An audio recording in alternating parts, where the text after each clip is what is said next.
Labdien, kolēģi! Labdien, kolēģi! Man ļoti liels prieks šodien jūs visus šeit sveikt, ne tikai no Latvijas, bet arī no tālām zemēm saulgriežu laikā pirms Līgo un Jāņu svētkiem Latvijā. Atceroties pirmo Latvijas ārstu kongresu, kas notika pirms 35 gadiem, arī pirmsvētku nedēļā, un šodien nedaudz atcerēsimies to, kas notika toreiz un kāds bija aizsākums. Šodien mūs visus sveic arī Latvijas veselības ministrs doktors Hosams Abu Meri, un es īsumā nolasīšu viņu sveicienu. Man ir liels pagodinājums un prieks jūs visus sveikt pirmā Latviešu kongresa 35 gadu jubilejā. Šī diena ir ne tikai atskaites punkts mūsu vēsturē, bet arī apliecinājums tam, cik daudz mēs esam sasnieguši un cik tālu esam tikuši. Pirms 35 gadiem, kad notika pirmais Latviešu kongress, latviešu ārsti no visas pasaules sanāca kopā, lai dalītos savā zināšanās, pieredzē un savstarpēji stiprinātu saiknes. Tas bija laiks, kad Latvijas medicīna veidojās un attīstījās, gūstot jaunu sparu un iedvesmu no mūsu kolēģiem ārzemēs. Šī kongresa nozīme bija un joprojām ir milzīga. Tā palīdz stiprināt Latvijas medicīnas kopienu, veicināt profesionālu attīstību un radīt platformu ilgstošai sadarbībai. Šodien svinam 35 gadu ilgu kopīgu ceļu, kas ir bijis bagāts ar sasniegumiem, izaicinājumiem un neatlaidīgu darbu. Latvijas ārstu biedrība ir kļuvusi par spēcīgu organizāciju, kas ne tikai aizstāv mūsu profesijas intereses, bet arī aktīvi veicina medicīnas attīstību, izglītību un pacientu aprūpi Latvijā. Gribu izteikt dziļu pateicību visiem, kas ir bijuši daļa no šī ceļa, bijušajiem un esošajiem biedrības vadītājiem, aktīvistiem, visiem mūsu kolēģiem, kas ar savu darbu un atdevi veidojuši Latvijas medicīnas tēlu un kvalitāti. Jūsu ieguldījums ir nenovērtējams, un jūsu darbs ir pelnījis visaugstāko atzinību. Tāpat vēlos pateikties mūsu kolēģiem ārvalstīs, kuri turpina atbalstīt un iedvesmot Latvijas medicīnu. Jūsu zināšanas un pieredze un atbalsts ir bijuši būtiski mūsu kopējos centienos un sasniegumos. Šodien vēlos uzrunāt un sveikt arī profesoru Ilmāru Lazovska medicīnas fonda stipendiju laureāts, izcilos ārstus. Šī diena jums ir ļoti nozīmīga, tā ir nozīmīga arī visai mūsu medicīnas kopienai, jo tās simbolizē izcilību, centību un apņemšanos, kas raksturo medicīnas profesionāļus. Profesora Ilmāra Lazovska vārds ir cieši saistīts ar zinātnes un medicīnas attīstību mūsu valstī. Viņa devums ir nenovērtējams, līdz ar to profesora Ilmāra Lazovska stipendijas ir nevien apliecinājums viņa vēlmei atbalstīt jauno ārstu paudzi un veicināt medicīnas izglītības izcilību Latvijā. Mīļie stipendiju saņēmēji, jūs esat parādījuši izcilību gan akadēmiskajā darbā, gan profesionālajā attīstībā. Jūsu centības, smagais darbs un apņemšanās ir nesuši augļus, un šī stipendija ir apliecinājums jūsu sasniegumiem. Tā atzīst ne tikai līdzinājos sasniegumus, bet arī sniedz iespēju turpināt attīstīt savas profesionālās zināšanas un prasmes. Esmu pārliecināts, ka ar šo atbalstu jūs spēsiet sasniegt vēl lielākus augstumus un veicināt medicīnas zinātnes un prakses attīstību gan Latvijā, gan pasaulē. Noslēgumā vēlu, lai šī diena ir sākums jauniem panākumiem un sasniegumiem katra profesionālajā ceļā. Esmu pārliecināts, ka mums vēl priekšā ir daudz svarīgu uzdevumu un lielu sasniegumu. Lai šī diena ir atgādinājums, ka par mūsu kopējo spēku un vienotību, kas ļauj mums turpināt, attīstīties un uzlabot veselības aprūpi Latvijā. Lai visiem izturība un iedvesma turpmākajiem sasniegumiem. Veselības ministrs Hosams Abu Meri. Es pievienojos ministra vārdiem, jo, manuprāt, runas ir garas, darbs ir īs, no darba varas liktenis 3. Tā ir teicis Rainis, un tāpēc es gribētu aicināt nākamos runātājus, un kā pirmajam dot vārdu profesoram Bertramam Zariņam, kurš mums izstāstīs par pirmo vispasaules ārstu kongresu. Lūdzu, Bertram.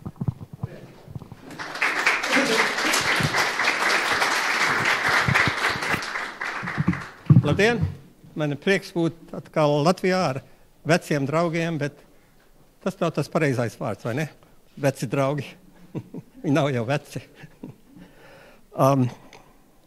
Es pastāstīšu par pirmo ārstu kongresu, tagad jau pagājuši 35 gadi, grūti to ticēt.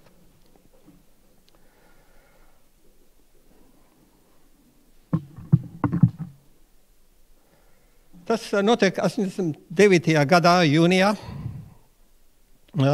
Šeit ir Doma laukumā, kur bija sapulcēšanās gājienam. Tu piedalījies ap 6000 Latvijas ārstu, medmāsas un zobārsti.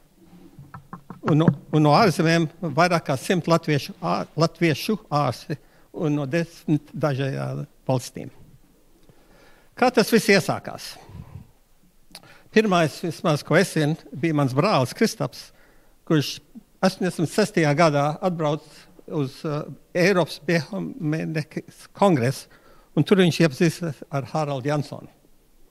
Un tur varbūt tie sakari iesākās, jo gadu vēlāk es saņēmu vēstuli no Viktora Kalnbērs piedalīties Padomjas Savienības konferencē. Tas bija viss krieviski, un tā kā es pat nezināju, ka es varu braukt uz Latviju. Tā kā es, protams, teicu, jā, es braukšu. Un Latvija arī laikā bija tā kā sapņu zeme. Mēs dzirdējām par jūrmalas smiltīm un par mežiem un tā, bet tas bija kaut kāds jēdziens. Tur nevarēja aizbraukt. Tas varbūt tā kā devies, tu dzirdēji par Latviju, bet tur nevar braukt. Bet tur es biju 87. gadā, un tā izskaties tas skats no tepat Latvijas viesnīcas loga, kā es iebraucu. Es tad uzrunāju to kongresu. Kongress notika, protams, krieviski, es latviski runāju un angliski. Tur bija sabraukuši no visas Padomjas Savienības, un ļoti, ļoti labs kongress. Un es visam brīnījos, ka Latvijā var iztaisīt tik labi sanāksmi un tik labi kongresu. Tad kongresa beigās es prasīju Kalnbērzam, kā būtu, ja mēs tādu pašu vēstuli izsūtam latviešu ārstiem visajā pasaulē. Es saņēmu tādu vēstuli, es pat nezināju, ka es varu braukt, un es atbraucu. Tā kā būtu, ja mēs tādu pašu konferenci noturam latviešiem. Nu, protams, nekas nenotika tad. Bet pāris mēnešus vēlāk viņš atbrauca uz Bostonu. Mēs ar Kegiju satikamies. Šeit ir mūsu slimnīcas Ether Dome, kur pirmo reizi izlietoja Ether anestīžu. Un es atkal Kalnbērzam teicu, nu, kā būtu, ja mēs taisam tādu konferenci. Šoreiz viņš teica, bija laikam padomājis, es teicu, jā, darīsim to. Un tad pāris mēnešus vēlāk Haralds Jansons atbrauc, un tad tā viss tika formalizēts. Līdz to laiku bija tikai runāšana, bet tagad bija kāds, kas var faktiski kaut ko izdarīt. Tas bija Haralds. Nu, es aizgāju uz savu biroju un uzdrukāju šitādu lapiņu, izsūtīju Lazus biedriem un visiem ārstiem un visam baznīcām un tā tālāk, un ieliku sludinājums avīzēs un tā tālāk, un man pieteicās 250 ārsta ģimenēm. Un sākumā tas bija konferences vai tā, bet tagad viņš izveidojas par kongresu. Nosaucam viņu par kongresu.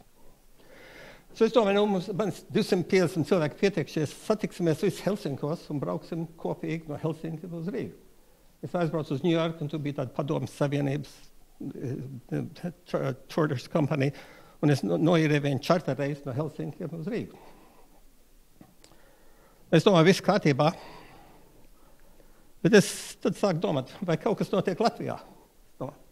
Mēs tie iebrauksim. Viņi teiks, ko jūs šeit darīt? Nevarēju sazvanīties, man nekāda jēga nebija, vai Latvijā kaut kas notiek. So es teicu, drošības pēc es labāk aizbraucu. Un janvārī, tas ir 5 mēnešus pirms kongresam vajadzētu sākties. Es ierados, satikos ar Kalnbērs un Haraldu Jansonu. Un prasīju, vai kāda zāle? Es nezinu, vai kāda zāle bija vai nebija, bet es prasīju, kas ir lielākā zāle Rīgā. Viņi teica, 1500 vai kaut kas tur kā kongresa nams ir. So mēs aizgājām uz kongresa namu, un es tur paskatījos un redzēju tādu bildi. Es teicu, kas šeit notiek? Viņi teica, šeit notiek komunistu apmācības. Es teicu, mēs tādā zālē neiesim. Es teicu, vai nav kaut kas cits lielāks vai tā? Viņi teica, cits nav. Es aizgāju uz sporta pili. Es teicu, šeit ir labi, taisīs no kongresa sporta pilī. Izrādās, ka tā sieviete, kas bija atbildīga, viņas vīram bija kaut kāda ceļu trauma vai vaina. Nākošajā dienā es izoperēju viņu celi. Okay. Jūs varat dabūt to zāli. Bet tā problēma bija, ka nebija atļauja. So, Breses bija tad premjerministrs, un Kalnbērns zvanīja uz viņu biroju un prasīja, gribētu satikties. Sekretāri teica, viņš ir ļoti, ļoti aizņemts, viņš var pēc 4 mēnešiem jūs satikt. Un Kalnbērns teica, tak, es rīt braucu prom. Un tad viņam ienāca prātā, laikam uz to ministriju, bet viņš aizgāja Raimanu Paulu biroju, ja viņš arī bija ministrs. Viņš to sekretāru pazina. Viņš teica, vai es varu aizņemties to sarkano telefonu un piezvanīt Bresim. Jā, tad viņš piezvanīja Bresim. Bresis teica, jā, es neko nedaru, nāk čur. So mēs tur aizgājām un satikamies ar Bresu, un es izskaidroju apmēram, ko mēs gribam darīt un tā. Un viņš deva atļauju. Okay? Labi. Un tad viss pārunājām visu, un tad viņš teica Kalnbērzam, ja man ir kārs, mēs karāsimies kopā. Bet atļauja bija.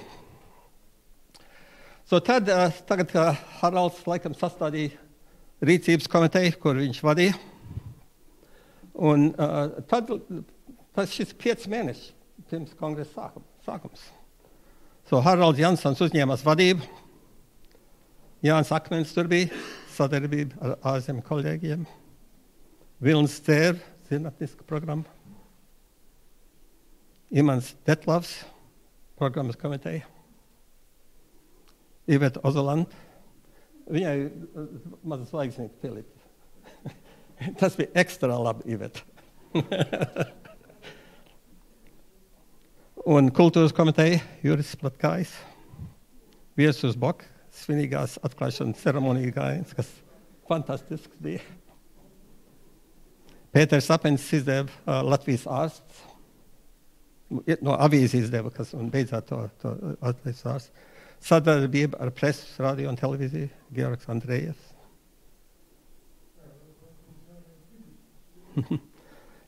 Jānis Meikšans, finanses. Induls Ozols, finanses. Juris Leja, zinātniska programma. Zita Alkenberga, reģistrācija. Aivars Vētra. Man visas bildes nav labas, vai neteikšu, nav labas, bet Jānis Vētra.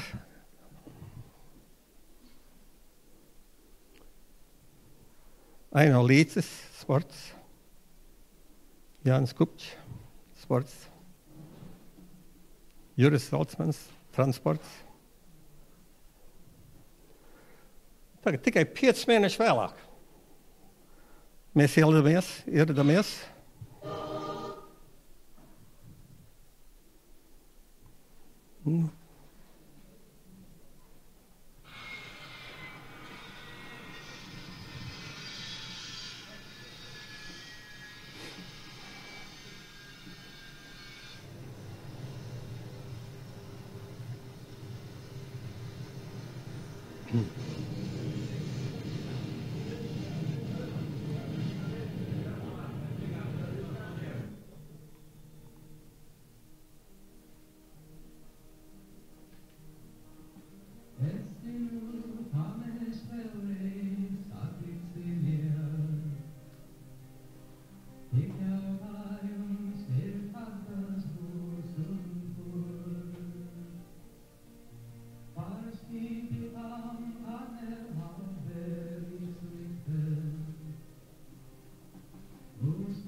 bija Bostonas profesors Bertrāns Zariņš.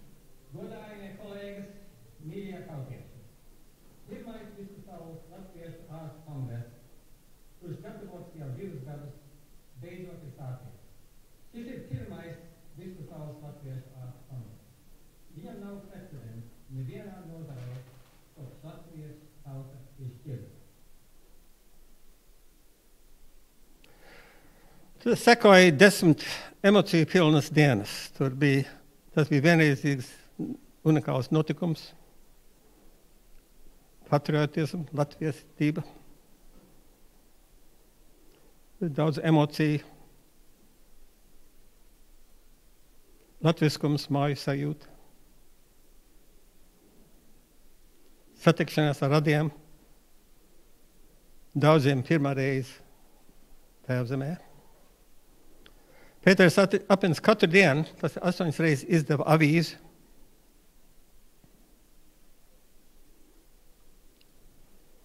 Viņš apgāja cenzūrai un vienkārši drukāja, ko grib. Un tā arī izveidojas Latvijas ārsts pirmais numurs, un kas iznāk vēl līdz šai dienai. Zinātniska programma bija milzīga. Viskopā 474 atsevišķi priekšlasījumi. Bija dievkalpojumi, tautas frontes satikšanās, diskusijas un tā tālāk.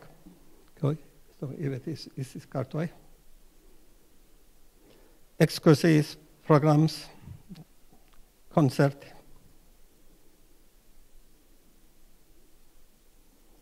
Atkal zvaigznīt. Satikšanās Turaidā, Siguldas pils, Līgo vakars,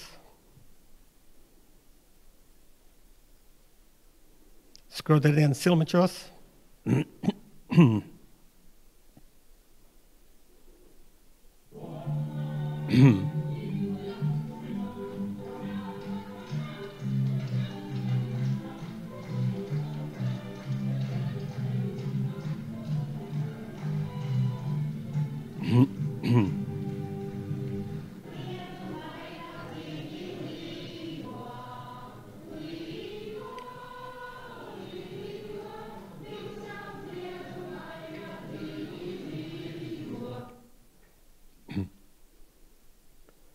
Čikāgas piecīšu koncerts, 100,000 skatītāji, klausītāji. To visu izkārtoja Pēters Apins.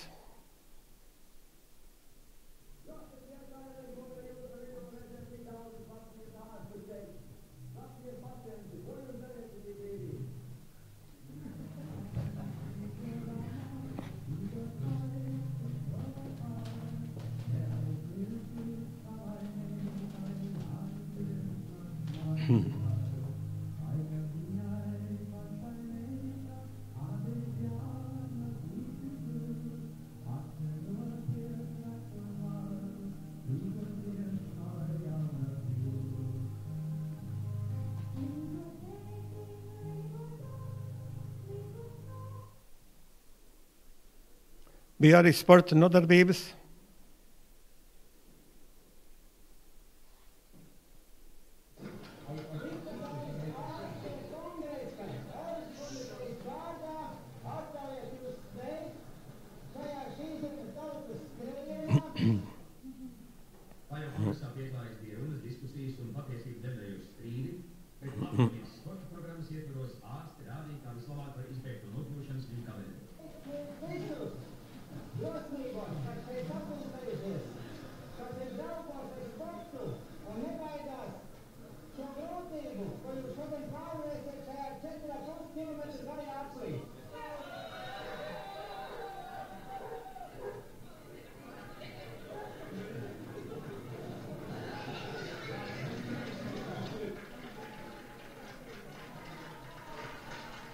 Kalnbērs, jā.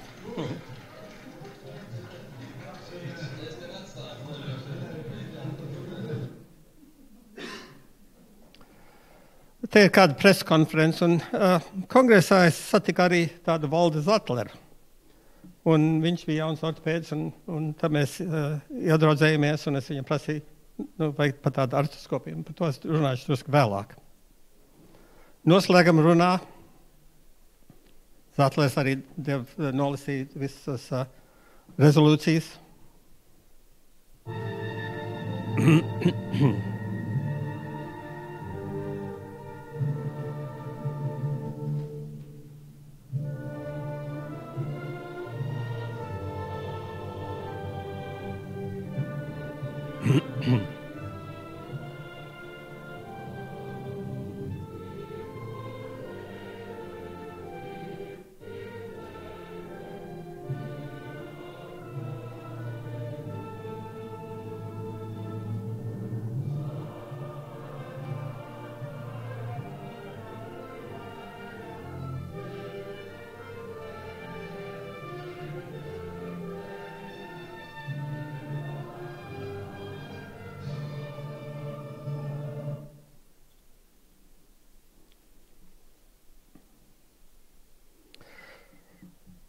Tas bija pirmais ārstu kongress un bez Kalndērs un arī Haralda Jansson. Man jāsaka, man pats nav, bet tikpat liels nopelns ir Haraldam par pirmo kongresu.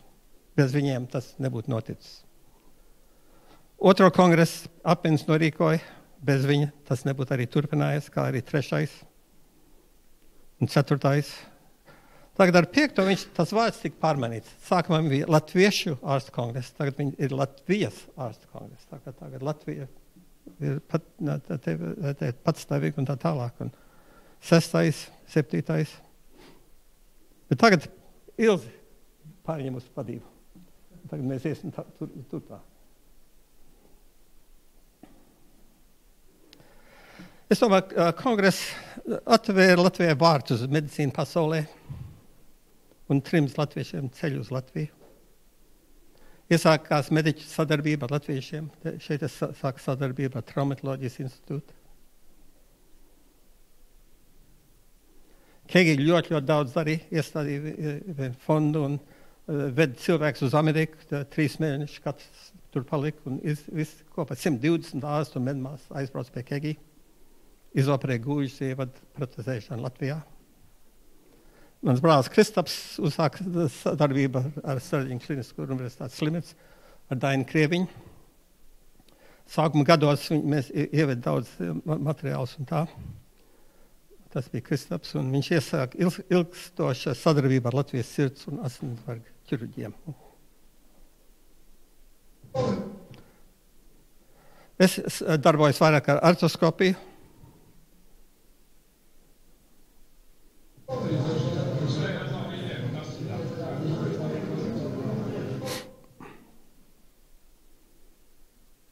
Un es sadarbojos ar Valdi.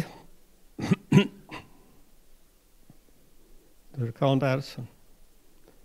Un faktiski viņš bija tāds pirmā artroskopija visu padomu savienībā.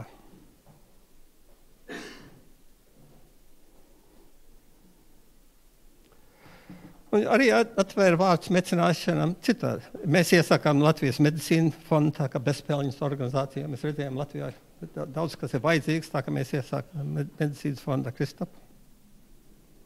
Ir daudz citu fondi, arī tenī paša reizē izveidojās.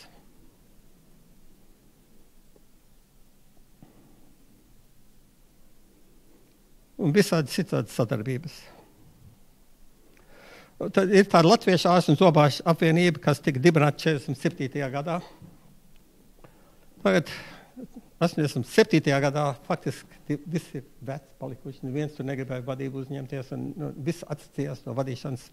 Faktiski tur gandrīz nekas nebija. Es domāju, ar šo Lāza atdzīvinājos un dzīvo šodien. Kamenei paldies. Tagad Kamen to vada. Es domāju, kongress arī bija nozīmīgs pagrieziena punkts Latvijas neatkarības kustībā. Arī tas lidojums izrādās, ka bija pirmais starptautiskais lidojums, kas nolaidies Rīgā pēc Otrā pasaules kara. Es nezināju, ka to nevarēja darīt tā kā. Un Latvijas ārstu biedrība tika dibināta gadu iepriekš, un es domāju, kongress to izvirīja strauji uz priekšu, kā vadošo mediķu organizāciju.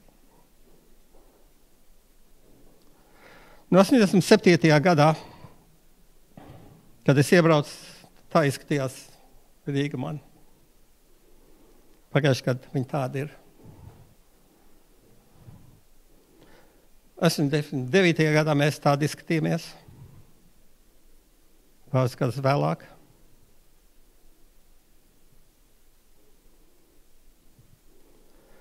Un Rīga nav vairs, vai Latvija nav vairs kaut kāda sapņu pilsēta. Viņa ir īstenībā, mēs esam ļoti priecīgi būt kopā un visu šo piedzīvot. Un tā kā man ir ļoti prieks, ka es varēju tam dzīvot līdzi un arī būt šeit šodien. Paldies!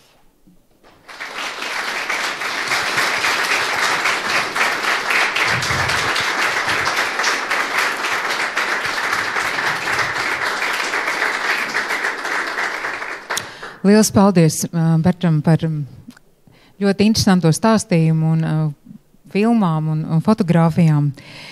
Un es gribētu tagad dot vārdu profesoram Viestram Bokam, kur jūs arī redzējāt fotogrāfijās un kurš bija uzņēmies ļoti nopietnu darbu. Un jāsaka, toreiz neviens nedomāja, ka gājiens būs tik liels un tik varens. Lūdzu, Viestur. Paldies, cienījamie kolēģi, dāmas un kungi.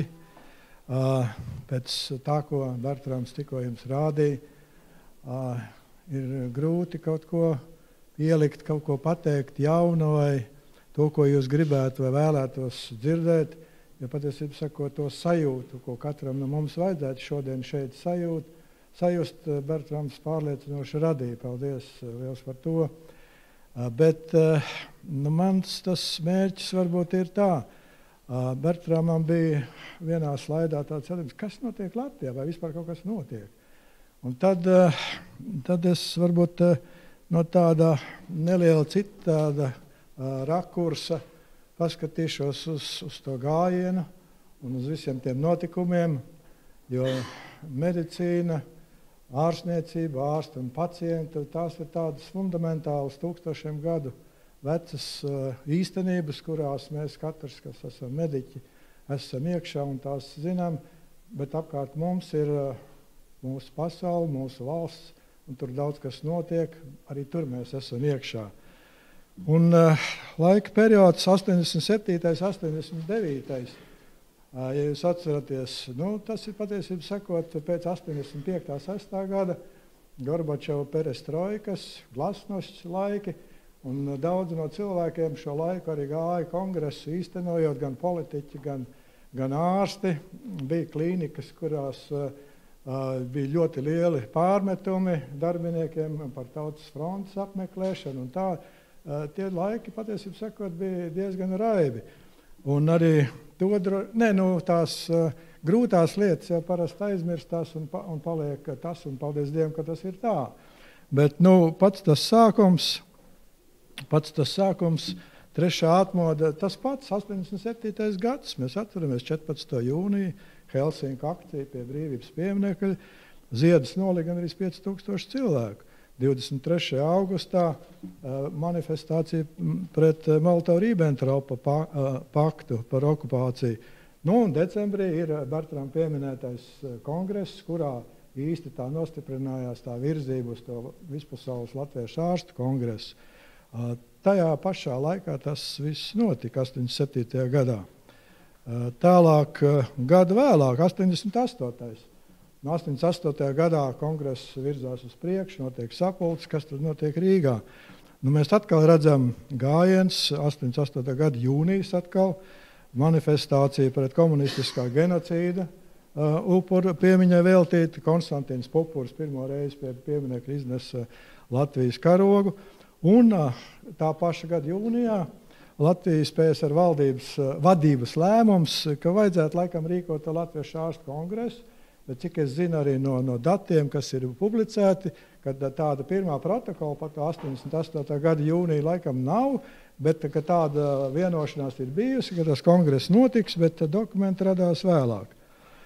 88. gada novembris, atkal pie pieminekļa, atkal manifestācija, atkal gājiens.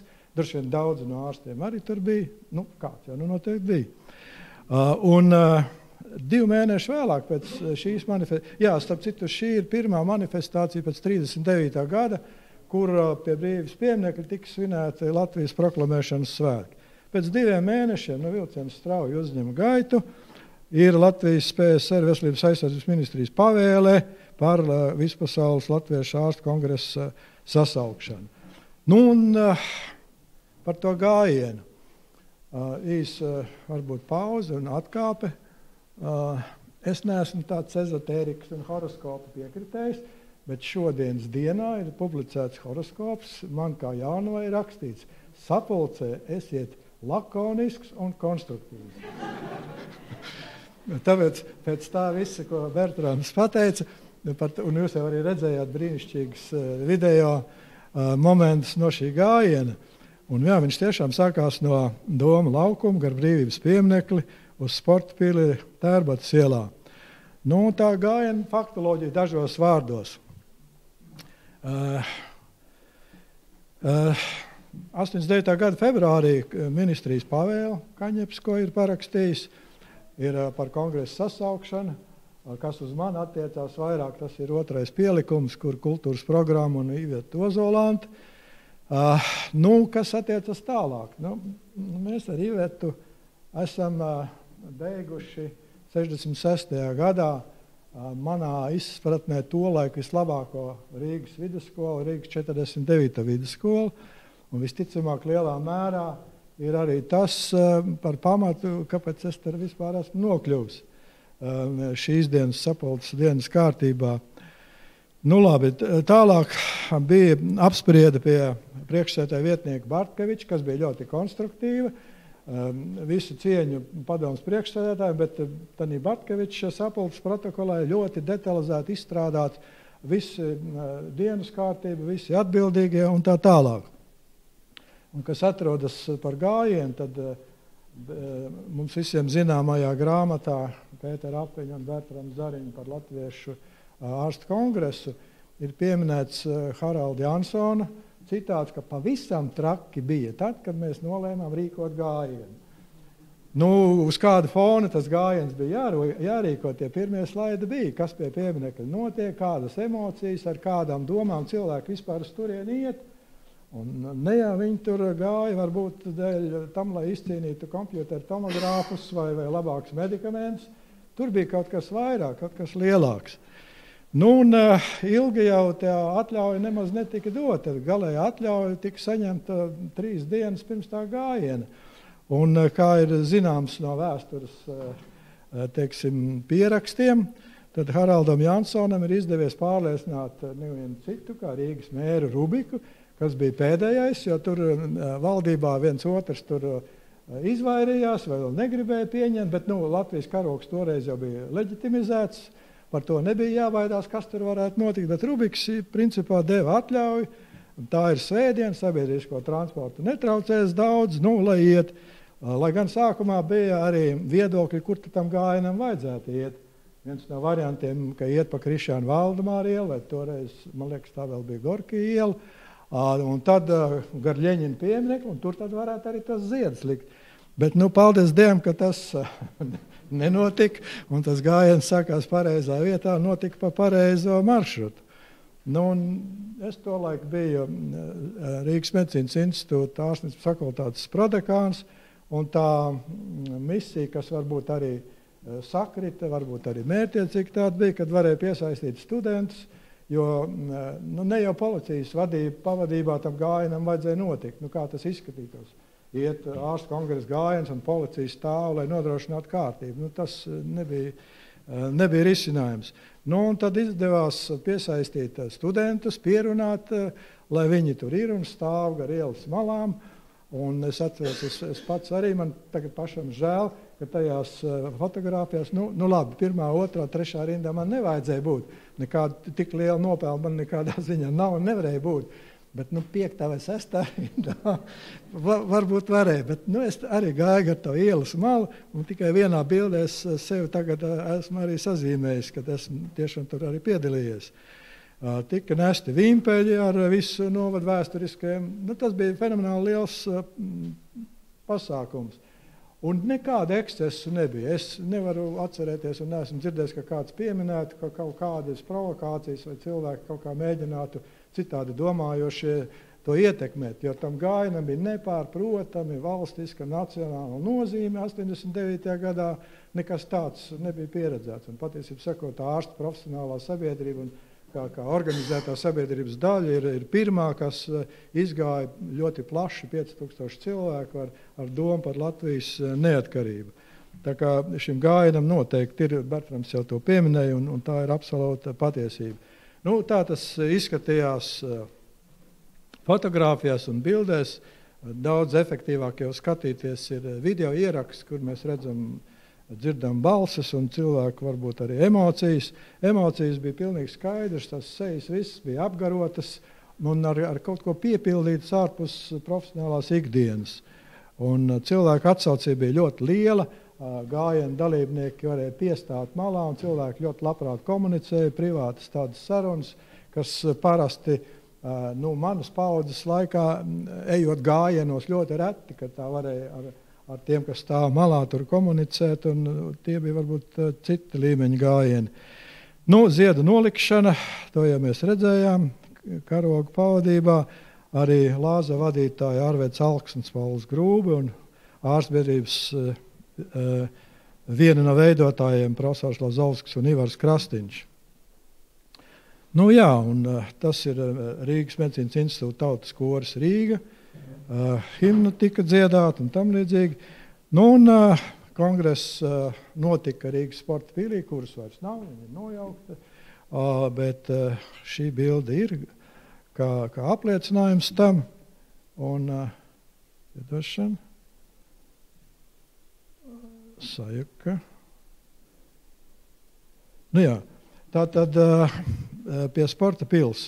Kas tur sporta pilī notika, to Bertrāms izstāstīja, visu šī zinātniskā programma, kongresa tas nepārprotami fenomenāli lielais pienesums Latvijas medicīnas attīstībai. Pēdējie daži slaidi. Laiks skrien, vējas pārniem.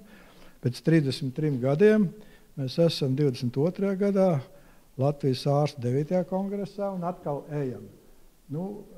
Mēs redzam, mēs ejam un iesim, noteikti iesim, ceļš būs tas pats. Skaits drusku mazāks, un arī to līdzjutēju nav tik daudz. Un mēs ar Daini sēdējam, pat blakus klausoties Bertram. Es nezinu, kā varētu ar kādiem līdzekļiem dabūt vēl vienreiz to, nezinu. Bet gribētos jau gan.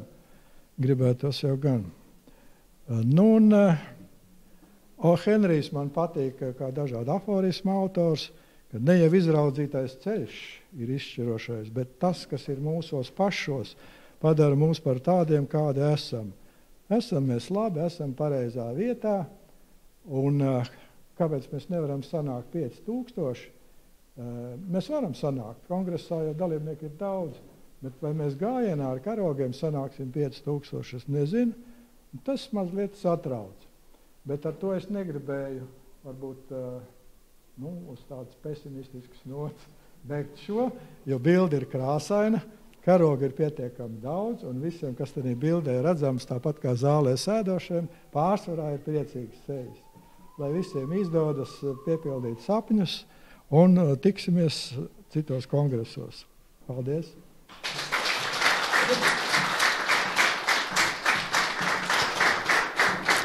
Paldies viesturam, bet pirmais Latviešu ārstu kongress vispasaules bija arī varens ar Jāņu svinībām, un tādas Jāņu svinības nebija Latvijā bijušas ilgus gadus, tāpēc es gribētu dot vārdu doktoram Uldim Līkopam, lai izstāstītu, jo viņš bija galvenais organizators notikumam pie Zvārta sieža.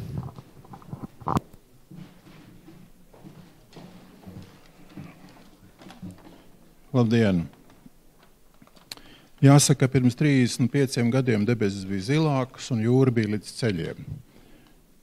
Bet to nevar teikt par 88. gadu un par 87. gadu, kad mēs par visu to lietu sākām runāt. Toreiz neapšaubāmi publiska Latvijas tieši šejienes un Klaida latviešu satikšanās, it sevišķi Jāņa svinēšana bija ļoti politisks un pat zināmā mērā ķecerīgs pasākums. Bet tā viena gada laikā tas viss ļoti izmainījās. Sākot organizēt Jāņus, nelikās, ka varēs publiski staigāt ar sarkaniem karogiem un publiski dziedāt Latvijas himnu. Es vēl 88. gadā Eslingenā tiekoties ar Klaida latviešiem diezgan nopietnā sarunā mēģināja aizstāvēt mūsu tiesības lietot sarkano karogu šeit Latvijā, kad mums vēl oficiāli ir padomju vara. Jo tas stāsts patiesas no sirds bija, kā jūs drīkstat tur pie komunistiem. Un kad mēs to lietu sākām darīt, tad īstenībā mums nebija runas par to, vai rīkot. Jau toreiz 88. gadā. Bet jūs būsiet pārsteigti, ka es teikšu, ka Zvārds Iezis nebija pirmā izvēle. Mēs no sākuma gribējām saprast, kas tas būs par pasākumu. Un jo vairāk mēs par to runājām, jo vairāk kļuva skaidrs, ka tas būs kaut kas tāds ļoti liels, visai šai profesionālai, emocionālai sarunai tāds gala akcents. Jo līdz tam mēs bijām Jāņus svinējuši atsevišķi. Mēs šeit, kas nu un kā svinējām, un Klaida latvieši tur. Tad mums bija dīvaina saruna par to, kā tad mēs to visu organizēsim. Ka galdus klāsim tikai ārzemju latviešiem, bet šejienes latviešiem neklāsim. Nu, pēc principa, ka visi ārsti ir līdzvērtīgi, bet daži ir līdzvērtīgāki. Paldies Dievam, šo sadaļu izdevās novērst, jo tas būtu bijis ļoti dīvaini. Mēs apbraukājām Kandavu, Kuldīgu, Sabili, Smiltenes, Jāņu kalnu un daudzas citas vietas, un es, lai gan tajā laikā strādāju Cēsīs, Zvārds Iezis bija redzējis tikai no upes puses braucot ar laivu. Jo tur mēs kāpām parasti ārā, tā kā atpūsties un pēc tam braukt tālāk. Un, kad nobrauc pa ceļu lejā, tad izrādījās, ka tā ir ļoti skaista vieta, briesmīgi aizaugusi, grūti pieejama, bez elektrības, bez nekā, bet tā ideja bija tāda, ka to vajadzētu sakārtot, un šeit mums bija liela komanda, kas mēs strādājām ar to visu, bet es nevaru nepieminēt Gaujas Nacionālā parka attieksmi un līdzdarbību, un it sevišķi Cēsu nodaļa, jeb kas viņš tāds bija, vadītāju Daņa Krieviņu tēvu, Kārli Krieviņu, jo viņš bija tas, kas nodrošināja darba fronti. Mēs sākot no vēl nenokusuša sniega laikiem, no marta beigām, aprīļa sākuma, katru sestdienu, svētdienu rīkojām talkas pie Zvārdas Ieža. Grūti pateikt, bet vairāk kā 3-4 tūkstoši cilvēku viņās piedalījās. Kārlis bija tas, kas organizēja darba fronti un instrumentus, jo visam bija jābūt tādam, ka tur kaut kas arī tiek padarīts. Mēs tur milzīgos apjomos iztīrījām krūmus, nomainīja tiltiņu pāri par amatu. Mēs braucām uz kaut kādu Krievijas rūpnīcu pakaļ trosei, ko nekur nevarēja dabūt. Viss tas ceļš uz augšu uz Zvārds Iezi tika pārtaisīts pa jaunu, jo viņš bija sapūvis un tur bija bīstam iet pa viņiem. Tad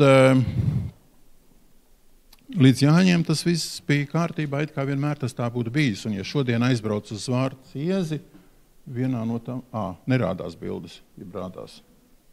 Man viņas tikai rādās. Ja? Nu jā, ir redzams, kā viņš vēl arī šodien tāds pats izskatās, tas Iezis. Un kopš tā laika mēs esam īstenībā regulāri tur pasākums rīkojuši, precīzi 13 reizes. Es ceru, ka tas nav nekāds tāds ļauns cipars. Jo tad tā lieta kaut kā izplēnēja. No ārstu kongresiem tur bija vēl 2., 3., laikam 4. un pēc tam pēc pārtraukuma nākošais, bet tā emocionālā daļa, ko iepriekšējais runātājs pieminēja, tās tur vairs tik ļoti lielā apjomā nebija. Pati pasākuma organizēšana bija tāda, ka mēs meklējām, kas tanīs deficīta laikos varētu desu iedot, kas varētu zīvi iedot, arī tāds alus bija vajadzīgs un viss kaut kas cits. Un jāsaka, ka tādu pretīmnākšanu kā toreiz es laikam nekad vairs neesmu saticis. Ja mēs nopirkām 3000 pudeles alus, tad mums 3 kubikmetrus mašīnā atveda par velti kā dāvanu no alus darītavas, un mums bija daudz palīgu 6. kursa studenti, kas 2. dienā vēl sēdēja pie tās mucas un tecināja laukā, tai mucai jāiet prom, tak nevar vest projām. Tas pats notika Cēsu gaļas kombinātā, kur mēs nopirkām gaļas produktus, un 2 tikpat mums iedeva līdzi Cernikavas zvejnieku kolhos, 2 tikpat lašus, zivis un nēģus un visu kaut ko citu iedeva līdzi. Un te man ir jāpiemina negribīgi, bet jāpiemina fakts, ka tie galdi bija tādi, ka tur nebija kur vispār ko nolikt. Viņi lūza, mums nebija vietas uz galdiem, ko salikt. Mēs bijām salikuši tādas teltis, kurās varēja iet klāt un ņemt, nevis pirkt, bet ņemt, jo visa bija pārāk daudz. Un tad mēs redzējām izsalkušo latviešu tautu, kas kā malku nesa desas uz mašīnām un alus kastes. Tad, kad 2. rītā beidzās Jāņu svinības, mēs 2 dienas vācām to visu nost, jo tie galdi bija briesmīgi pamesti kā nu kurš. Un kādas pāris nedēļas apmēram Zvārta cieža krūmos suņiem kustējās astes, ka viņi tur lasīja to, kas tur bija palicis. Mācoties no tā 2. kongresā, uz galda bija krūze ar Jāņu zālēm. Viss pārējais bija bufetē pa naudu. Mēs novācām iezi, pāris stundās. Sakrāmējām galdus un aizbraucām projām. Droši vien, ka mēs esam mainījušies tagad, un tā ir bijusi gan emocionāla, gan tāda slodze, bet tā tas bija. Viena vēl lieta ir, ka 89. gada Jāņos mēs aizsākām tādu tradīciju, ko sauc par auglības skrējienu. Kurš tik ilgi nodzīvoja augšā, tad redzēja to baru ar tiem plikiem cilvēkiem, kas skrēja pāri par tiltiņu, vārtījās rasā un pēc tam skrēja atpakaļ. Kopš 89. gada mēs šo tradīciju esam turpinājuši līdz 2022. gadam, kad pēdējo reizi mēs skrējām. Katru gadu, bez pārtraukuma. Un finišā iznāca tā, ka šis ir ļoti ilgtspējīgs pasākums. Viņš izdzīvoja tās Jāņu svinības turpat uz vietas, mēs tā rīcības komiteja tos svētkus tur svinējām starp kongresiem, un kongresos, protams, tas bija lielāks pasākums. Man ir jāsaka, ka tur ļoti daudz emociju bija. Un tās emocijas vispār principā bija pozitīvas. Es jāsaka, ka priecājos līdz ar tiem, kam patika šis pasākums un kas to atcerās ar nostalģiskākām vai nenostalģiskākām saitēm. Jūtu līdz tiem, kas to papardu ziedu neatrada. Vienmēr gadās kāds, kam kaut kas neizdodās tā, kā vajag. Man gribētos cerēt, ka liela daļa no šodienas 35-gadīgajiem jaunajiem speciālistiem tā vai citādi ir ar Jāņiem saistīti un Zvārtas iezi. Un skatoties uz šodienas demogrāfisko situāciju Latvijā, man gribētos teikt, ka tādus svētkus vajag taisīt atkal un atkal un atkal. Lai jums priecīgi svētki!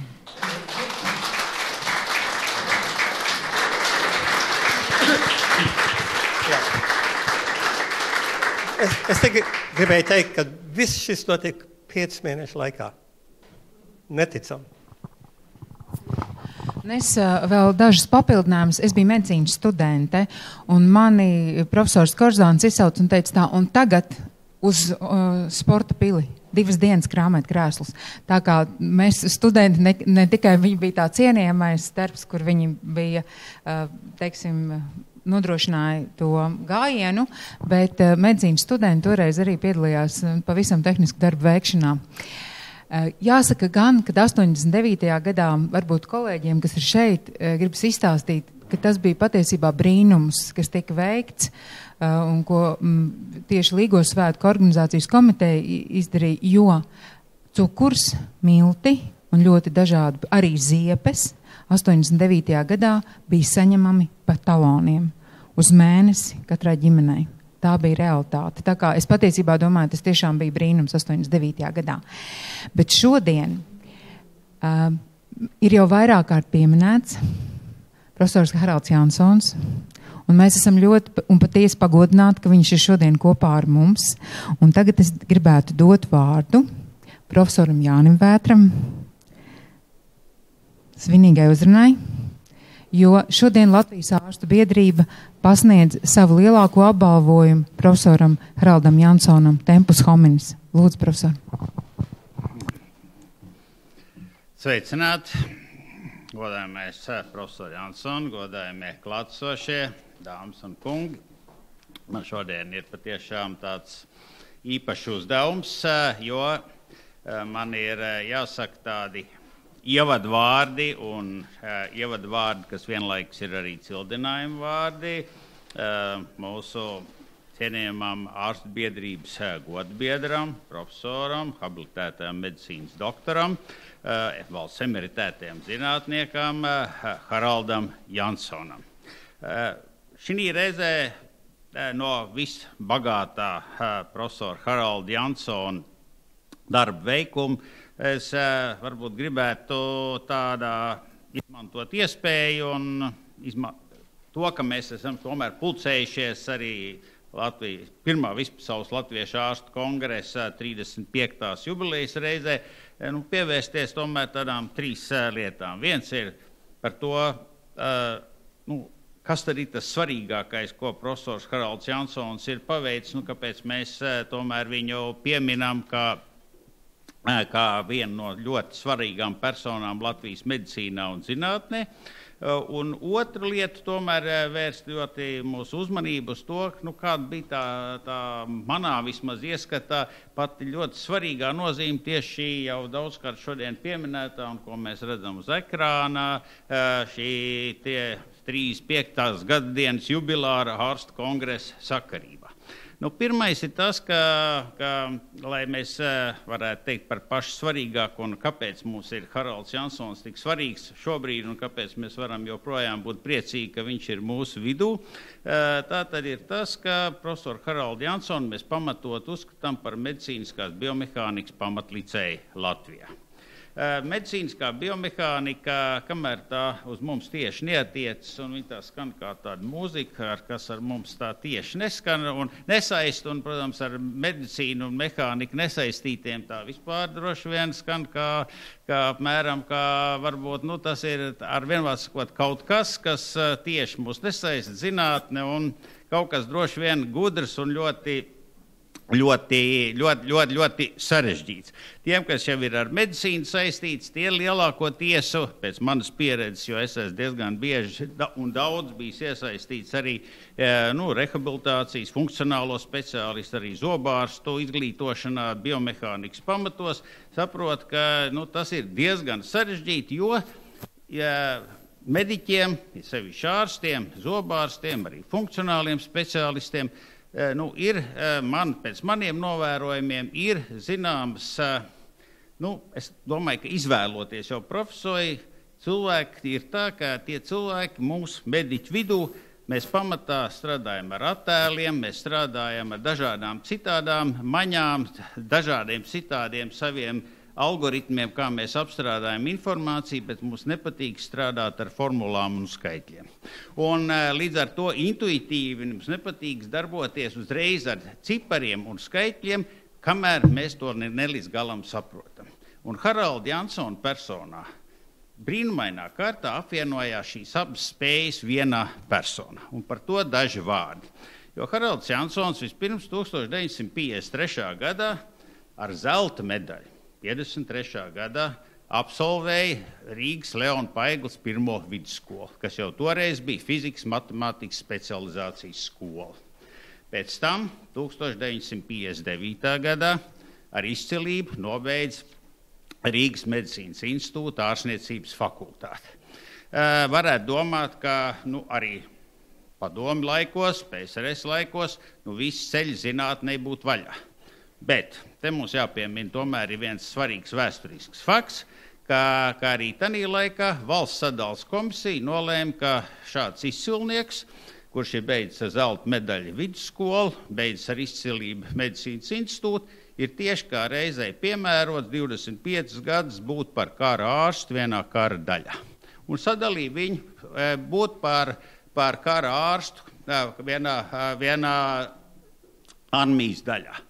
Un ja patiesībai atbilst tas, ko mums raksta pašreiz padomu laiku vēstures pētnieki, tad nekas to nevarētu izmainīt. Bet vismaz profesora Haralda Jansona gadījumā tas neatbilst pilnai patiesībai, jo rektora toreiz profesora Kalberga ietekme bija tik liela, ka šo lēmumu varēja pārskatīt, un profesors Jansons varēja nonākt pie Aleksandra Bieziņa traumatoloģijas un Rīgas traumatoloģijas ortopēdijas institūtā un turpināt jau iesākto pētniecisko darbu un turpināt arī savu klīnisko darbu. Tā kā tas ir pirmais varbūt brīnums no vienas puses, no otras puses tomēr vēsturiska likumsakarība. Nākošais, ko mēs varam teikt par viņa klīnisko darbību, bija tas, ka viņš sāk strādāt bērnu ortopēdijā pie profesora Aleksandra Bieziņa un pie profesora Kārļa Krūmiņa. Un, protams, bērnu ortopēdijā bija saistīta ar vairākām citām ārstniecības iestādēm, tā skaitā ar sporta dispanzeri, ar Krimuldas sanatoriju, bet šodien mēs par šīm sadaļām vairs tik daudz neizvērsīsimies. Protams, arī profesoram Haraldam Jansonam pieder līdzdalība vairākās unikālās operācijās, kā klīnicistam, tā skaitā pirmā kājas pagarināšana Latvijā, tas ir pirmo reizi tika pagarināt vienam jaunietim kāja ar ārējās fiksācijas aparātu, un tas izdevās par 5 centimetriem. Tas bija tieši 1960. gadā ar paškonstruētu aparātu un vairākas citas tiem laikiem diezgan unikālas operācijas. Bet fakts paliek fakts, ka 61. gadā viņa priekšnieks profesors Aleksandrs Bieziņš teica, jo toreiz bija ļoti daudz pacienti ar iedzimtām gūžu displāzijām, un profesors Aleksandrs Bieziņš teica, es pēc atmiņas citēšu, un viņa teiciens bija tāds, ka pacienti ar iedzimtām gūžu displāzijām pirms operācijas staigā kā klibas pīles. Pēc operācijas staigā kā operētas klibas pīles. Tātad tu esi mācījies pirmā ģimnāzijā fiziku, matemātiku, tur vajag kaut ko papētīt. Tas ir Aleksandrs Bieziņš, saka, es pirms kara strādāju ar Rudolfu Drilli kopā, kas jau tagad, tas jau pēc kara jau bija emigrējis uz Ameriku, kur faktiski ir pasaulē viszināmākais latviešu biomehāniķis. Viņš ir biomehāniķis, papēta viņa darbs. Mēs zinu Rudolfu Pauelu, kas ir, Friedrichu Pauelu, Friedrichu Pauelu, kas ir Vācijā, kas ir Āhenā klīnikas vadītājs. Viņš ir vislielākais gūžu speciālists, vajadzētu viņa darbus papētīt. Un vēl ir Harkovā, tur ir PSRS vienīgā biomehānikas laboratorija. Arī to vajadzētu tur kaut ko paskatīties. Un tādā veidā tiem laikiem, es domāju, diezgan netipiskajām, ļoti labajām valodas zināšanām, profesors Haralds Jansons ķērās pie biomehānikas pamata apgūšanas, un tādā veidā mums faktiski Rīgas biomehānikas skola radās uz 4 ļoti svarīgu tādu biomehānikas pamatlicēju, fundamentālu pamatlicēju bāzes, un tas bija Rudolfs Drills, kas strādāja Amerikā Ņujorkas universitātē, otrs bija Fridriks Pavels, kas bija Āhenas skola un kas skaitās ortopēdiskās biomehānikas pamatlicējs pasaulē, trešais bija Harkovas skola un Harkovas biomehānikas skola, un ceturtais bija Bernsteins, kas bija tātad gaitas biomehānika un vesels cits liels Maskavas biomehānikas skolas pamatlicējs.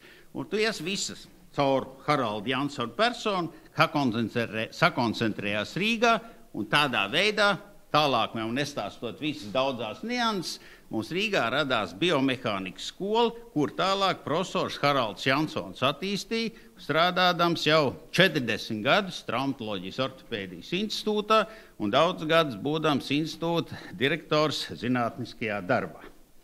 Un tagad, kad mēs nonākam pie šī kabineta, direktora vietnieka zinātniskā darbā kabineta, 1988. gadā, tātad jau kā Bertrams pieminēja, šī Haralds Jansons ar saviem līdzstrādniekiem kļuva par vienu no ne tikai idejas iniciatoriem kongresam, bet arī, protams, par praktiskajiem organizatoriem.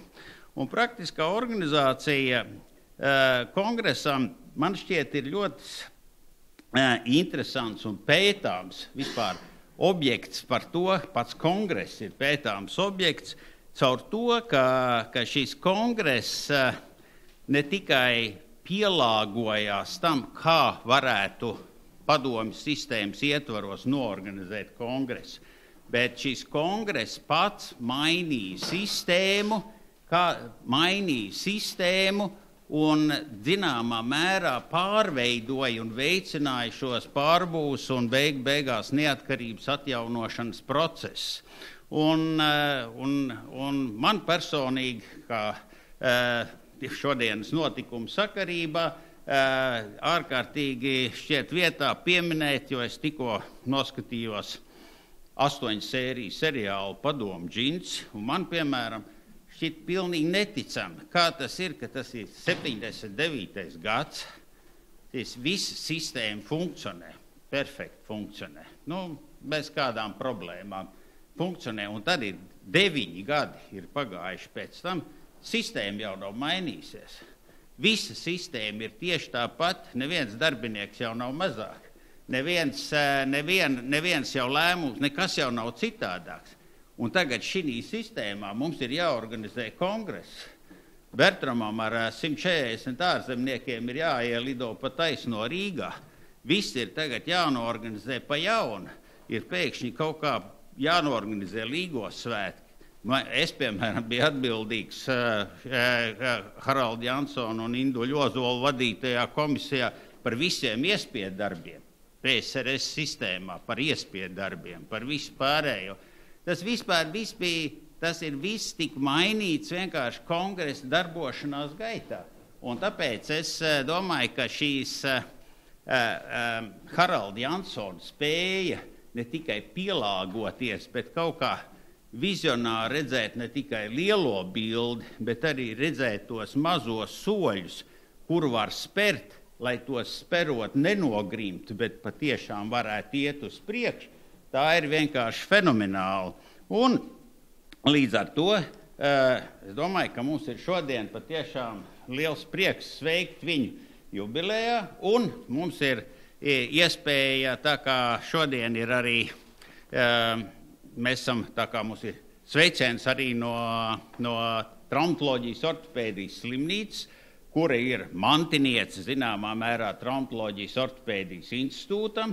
Tad traumatoloģijas ortopēdijas institūts nav izrādās likvidēts pilnīgi tā, ka vispār nekas nepaliek pāri, jo traumatoloģijas ortopēdijas institūtā, piemēram, ir palikušas autoru apliecību oriģināli. Tā skaitā Haralda Jansona autoru apliecību oriģināli no 78. 79. gada, kas apliecina viņa veikumu dažādas izstrādes biomehānikas jomā, kas ir arī viens no mūsu šodienas arī atzīmējumiem notikumiem. Mēs to šeit ir nokopēts, ielaminēts. Tās es varētu uzdāvināt pašam šodienas dalībniekam, viņš var ar tām padalīties.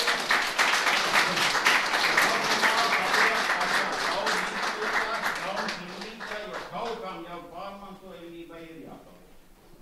Vai nav varēdi, ka tāds lograks. Tur mēs sēž ietā. Jā. Varēdi, manā vecumā bijusi prieci. Jo galvenais, lai mums nāk. Jā. Jā. Bet es jau gribētu. Jā. Latvijas ārstu biedrība pasniedz goda zīmi Cilvēku laiks par izciliem sasniegumiem medicīnā un zinātnē un izsaka visdziļāko pateicību un atzinību par ieguldījumiem ortopēdiskās biomehānikas virziena iedibināšanā un attīstībā Latvijā un apbalvo Haraldu Jansonu.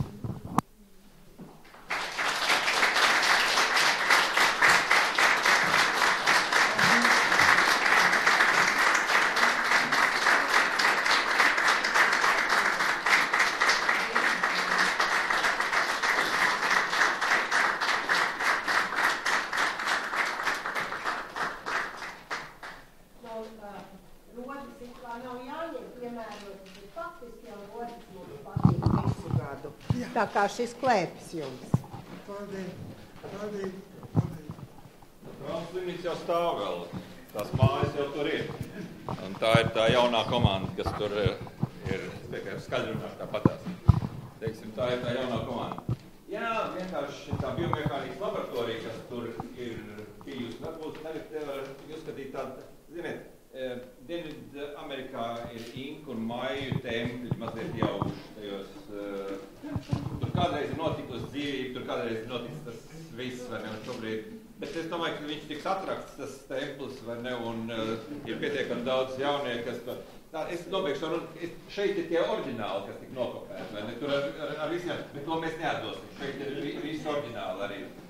Varēs izšķirstīt, bet tos traumas slimnīcas paņems atpakaļ.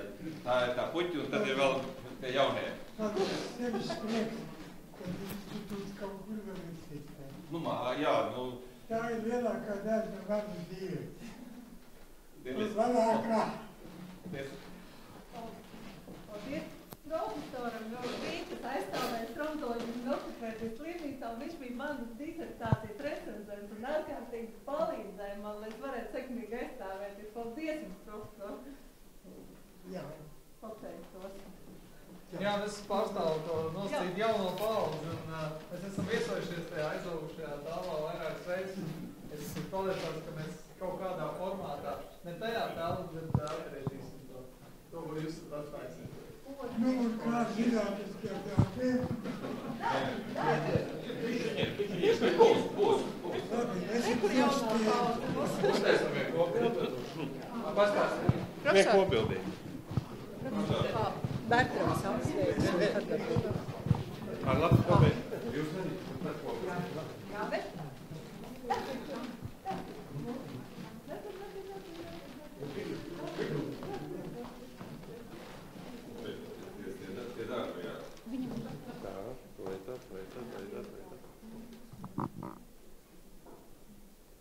Fotografēji?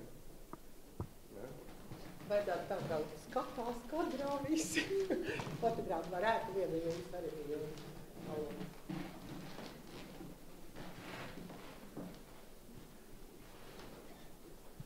Jums vajadzētu 50 gadiem.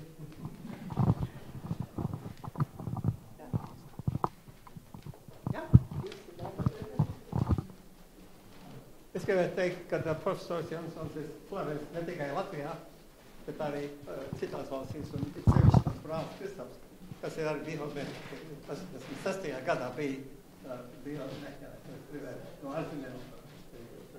Nu, jāatzīst, ka jūs brālis ir izcils biomehānikas par asinsvadu un asinsritu.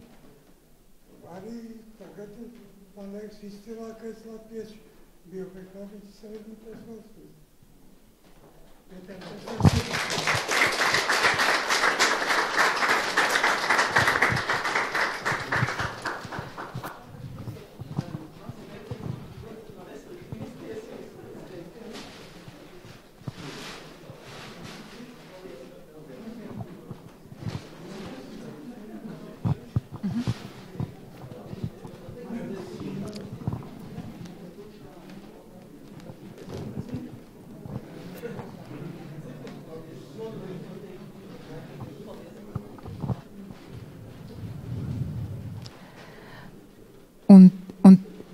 Un tagad, kolēģi, mēs, profesori, paņemsim ziedus.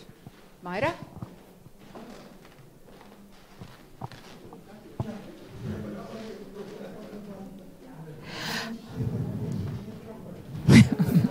Kolēģi, un tagad mēs turpinam ar balvu pasniegšanām, un es došu vārdu Bertramam. Lūdzu.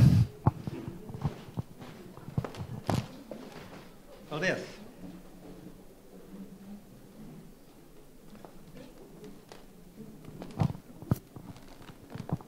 Vai man kaut kas jāspiež?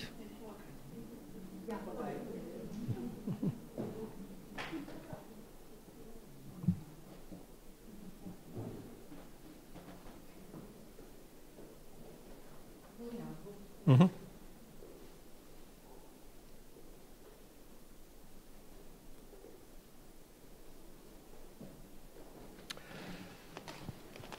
Kā es jau minēju, 19. gadā pēc kongresa mēs no ārzemēm iebraucām, redzējām, cik daudz ir vajadzības Latvijā medicīnā, tā kā mēs nodibinājām ar brāli medicīnas fondu.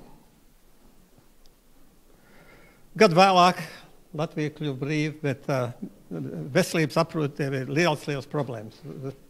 Savienība, padomju savienība nebija un medikamenti nebija un bija liela krīze medicīnā.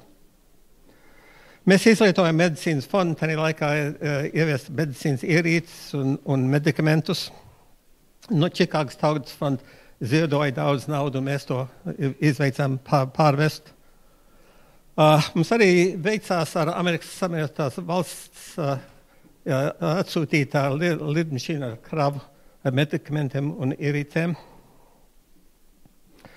Tos ieveda Amerikas viceprezidents Dan Quayle. Un mēs tur arī piedalījāmies. Un tas ir tā, kad ieveda to kravu Rīgā. Un tur ir Kristaps, mans brālis. Viņš bija atbraucis no Čikāgas, un es arī atbraucu te. Tad, kad tā krīze bija cauri, tad mēs tā medicīnas fondu mēģinājām atbalstīt slimnīcas un iestādes un tādas lietas, un vaivariem un bērnu slimnīcai. Un mums tāda Lakstigalda ziedoja $100,000, un to mēs nogādājām stomatoloģijas institūtam, un no fonda mēs atbalstījām citādas veidas lietas arī. Latvijas ārstu biedrībai mēs ziedojam $3,000 kompjuteri iegādē, kad tas viss sākumā bija, nekas nebija. Otram ārstu kongresam mēs atbalstījām $5,000. Trešam kongresam arī $5,000, lai tas varētu turpināties. Un tagad mēs esam līdz šim laikam pasniegusi 82 stipendijas, caurmēr $5,000 vai $6,000 katru stipendiju. Un šis bija pagājuši gadu stipendijas pasniegšana. Mums tie līdzekļi bija, bet kā to visu izkārtot un kā to darīt? Mēs jau nezinājām Latvijā, kas ir vajadzīgs un ko vajadzēja darīt, bet tur bija ļoti nepieciešama vadība, kas Dainis Krieviņš ienāca un līdz šai dienai ir vadītājs, un Kamena, kas vada to biroju, un bez tiem faktiski tā fonds ļoti maz būtu varējis izdarīt, ko mēs Amerikā zinām, kas tev vajadzīgs un kā to izdarīt. To paldies, Kamena, Daina. Uz pirmais stipendijāts bija tāds Valdes Zatlers, un es viņas kongresā satiku un iemācīju viņu artroskopiju un tā tālāk, un es šodien stipendijātiem gribu teikt, redz, cik tālu var tikt ar vienu LMF stipendiju.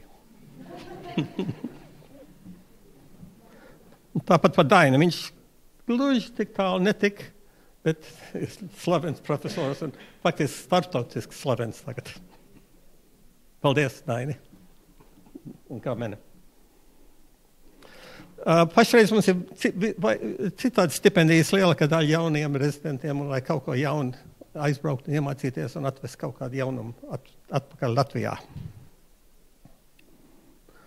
Mums arī tāda jauna ideja ir tādiem pre-medical studentiem, tādi, kas college studenti Amerikā vai vienalga kaut kur rietumos grib studēt medicīnu. Viņi tagad Dainis ir sakārtojis, ka viņi var atbraukt šeit vasarā un piedzīvot drusku Latviju un slimības redzēt. Un viņi nav medicīna ārsti, bet viņi tagad būs medicīnas skolā. Un tad nākotnē viņiem tie sakari ir, un lai viņi brauc atpakaļ uz Latviju. Arī tagad ar Ukrainu ir jauns krīzes bijuši, un tā kā tas fonds ir atbalstījis Ukraiņu ārstiem, kas ir atbraukuši šeit un strādā, un arī tiem ievainotiem palīdzēt ar viņiem. Un tā kā mums fonds faktiski arī skata idejas, tā kā jūs šeit kādas idejas ir, runājot ar Dainu un Kamenu, un mēs kaut kādu palīdzēt, bet mēs faktiski nezinām, kas ir īsti vajadzīgs. Tagad es gribētu Dainu lūgt, varbūt viņš varētu pārņemt šito.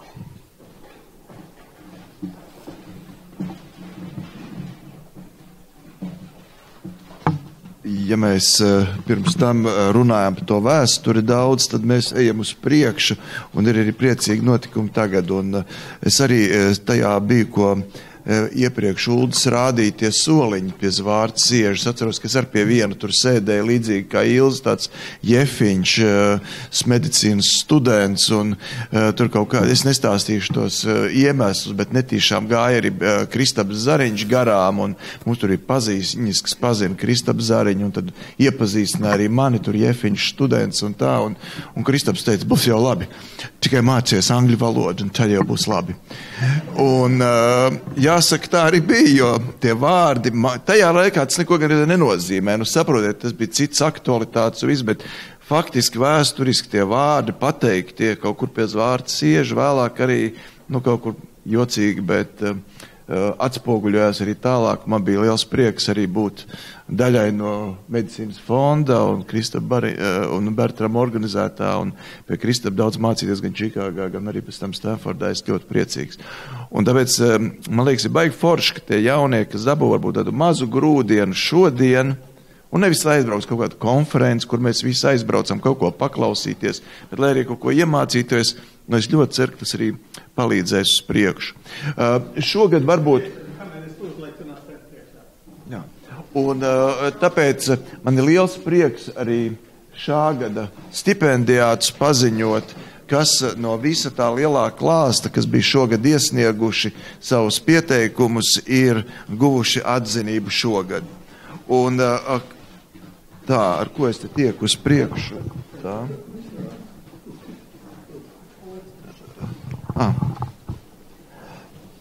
Jā, tātad pirmais stipendijāts Kaspars Šetlers, Kaspar nāc šurp, noslēpies aizmugurē, jā. Tātad Kaspars mums ir anesteziologs, reanimatologs, RCU doktorants, stažēsies Toronto Kliniskā universitātes slimnīcā, un, $2000. Tā, apsveicam Kasparu.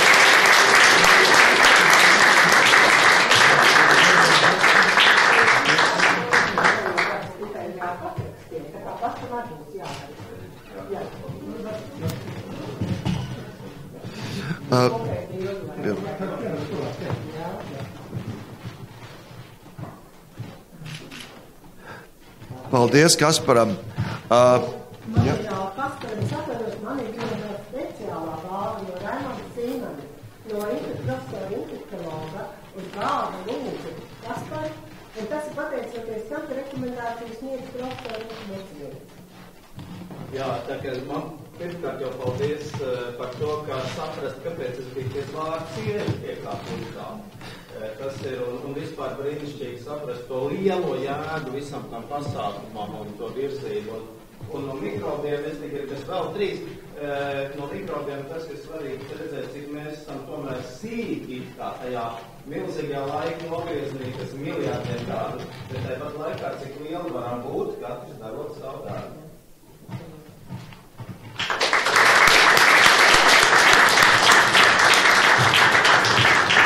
Paldies Raimondam. Nākošais stipendijāts mums ir Andra Krūmiņa, jā, kas mums ir pneimonoloģija un bronholoģija Rakusā, un arī RCU iekšīgo slimību katedras docētāja, un viņa stažēsies Kalifornijas Universitātē Losandželosā.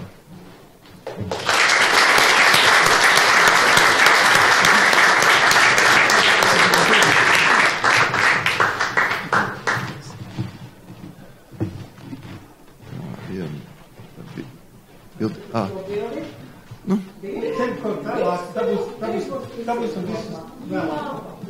Labi. Tā, nākošais stipendijāts mums ir Ilze Seržante. Ilze mums ir neiroloģi Rakusā un specializēti kursi. Es nevaru izrunāt šito. Bet katrā ziņā neirofizioloģijā, centrā Nīderlandē.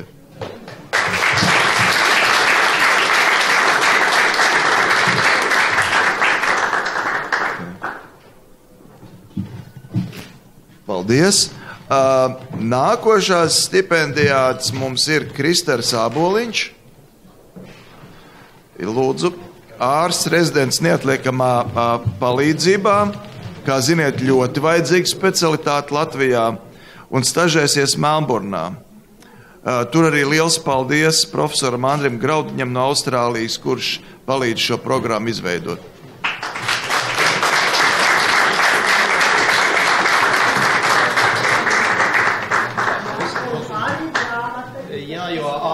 Tieši bija tas, kas mano angļu valodas grāmatu padarīja totāli sarkanu, koriģējot to, kas pasaulē aizgāja diezgan labi. Paldies!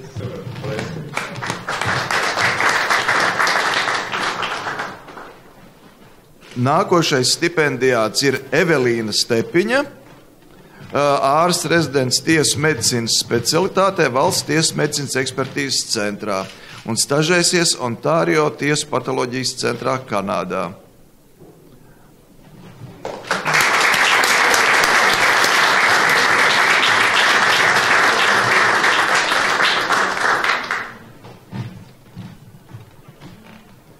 Nākošais stipendijāts ir Reinis Jansons, ārsts rezidents Loros, Stradiņas slimnīcā. Un specializētie kursi Barcelonā būs.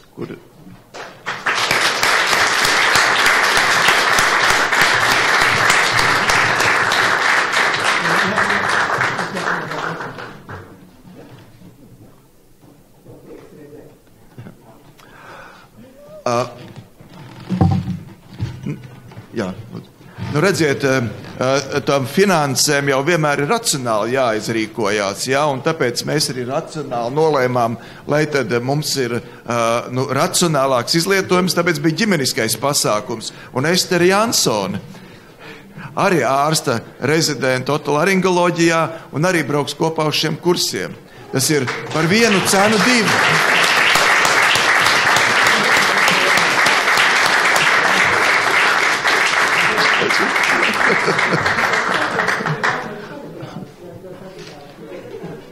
Jā.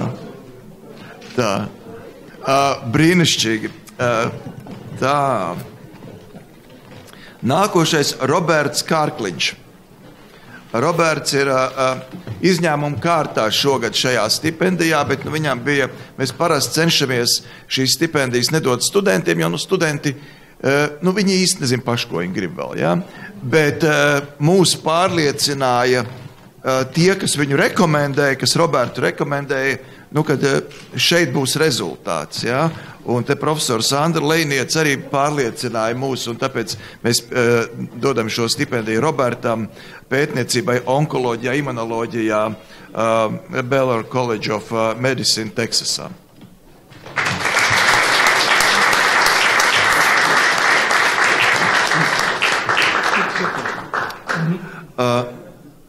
Lūk tā. Un vēl faktiski ir speciāls arī atbalsts asinsvaļu ķirurgiem, jo, kā jūs redzējāt, nebija interešu konflikts iepriekš, jo stipendijas nebija asinsvaļu ķirurgiem. Ja?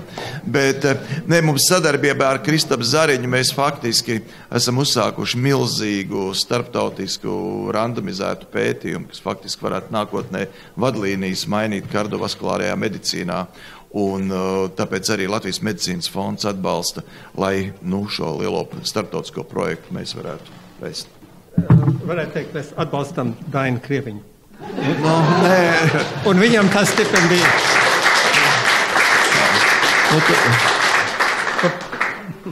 Labi, paldies. Tad Ieva Znotiņa ir šeit. Jā, un tad mums arī vēl ir nierakmeņu ķīmiskā sastāva Latvijas populācijā, tā korelācija ar dzīvesveidu projekts. Tātad apsveicam arī par šo zinātnisko projektu.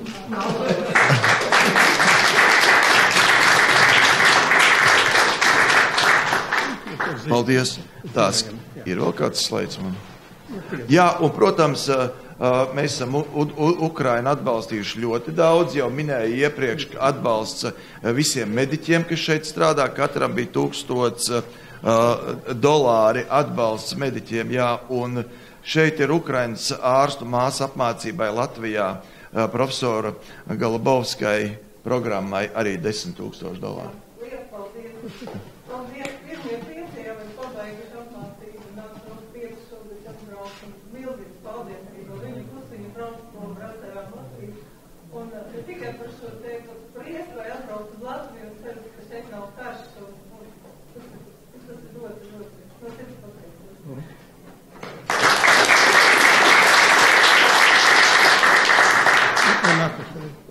Tā, un runājot vēl par Ukraiņas ārstu apmācību, protams, arī jāpiemina profesors Mārtiņš Melzubis arī par viņu atbalstu, viņa aktivitātēm un programmai šī apmācībai šeit arī.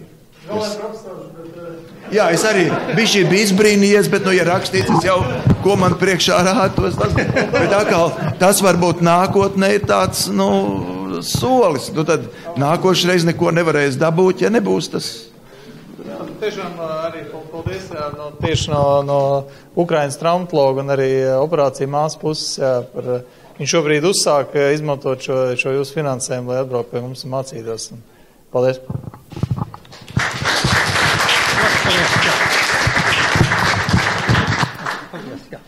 Es par to profesoru gribēju teikt, ka tā mana nākotnes vīzija. Es gribētu drusku tēmatu tagad mainīt. Es pat uzrakstīju vienu grāmatu. Tas ir viens trilers.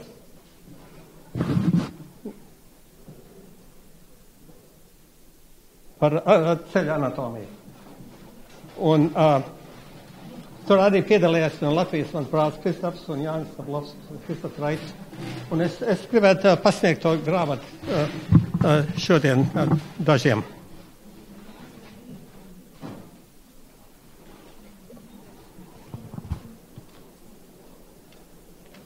Un priecīgu līgošanu.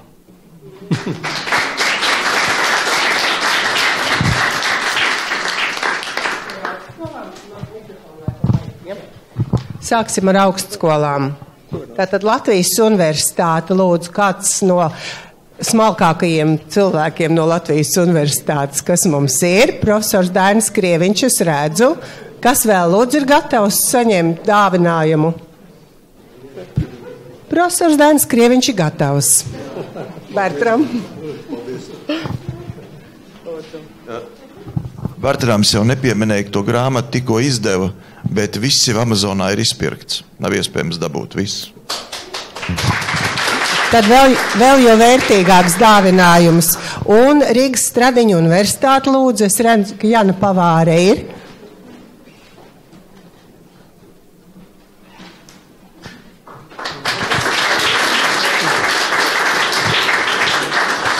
Tā, numurs 3.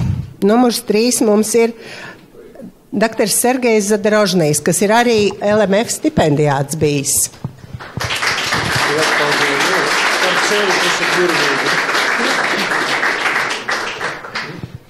Liels paldies. Celis, tas ir tās organs, kas man patīk izklaidēt. Man disertācija bija tieši par ceļa locekļu, profesors Krieviņš to aizzīmīja man. Bet šis tikai par labo ceļu. Tad es turpināšu par kreisi. Paldies. Tā. Laimīgais numur 4 ir nēsošais profesors Mārtiņš Malzubrs, kas ir arī asociācijas vadītājs.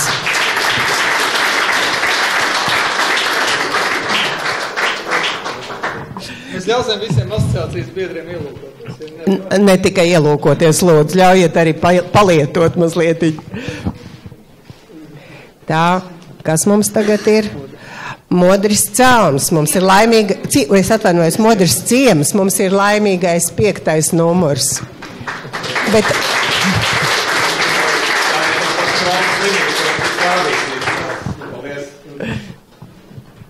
Es jau ļoti ceru, ka kolēģi padalīsies. Un laimīgais 6. numurs ir doktoris Valdis Andersons.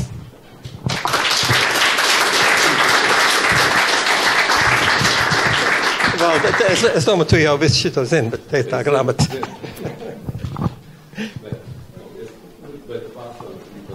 Es Bartaram pazīstu ļoti sen. Mēs bijām kopā arī Zvārds Iezīju uzkāpuši tādā laikā, bet es nebiju students, jau biju jaunais. Un visu šos gadus Bartarams nekad nav ļaus man atslāpt. Ja? Un es vienmēr aizdarbojas ar šādām tādām lietām, kas man patīk, varbūt, un drusciņi traucē medicīnai. Un vienmēr viņš man atgriež atpakaļ. Es neteikšu, ko es daru bieži vien. Tagad arī šodien viņš mums pasīja, kā ir. Es saku, viss kārtībā. Es atbraucu no tās vietas. Paldies. Tā ir neliela intriga. Mēs visi gribētu zināt, kur ir tā vieta. Tā, mums ir laimīgais 7. numurs, ir doktors Sandrs Petronis.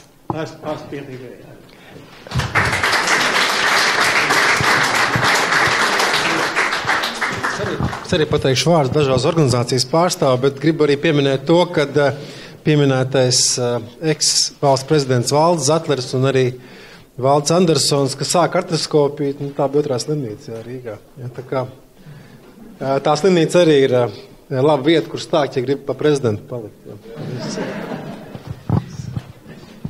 Tā, un 8. numurs mums tiek LMF stipendijātam, jā, pareizi, Ērikam Ozolam. Mēs varētu tagad rīkot izsoli, bet Mārtiņš nodos.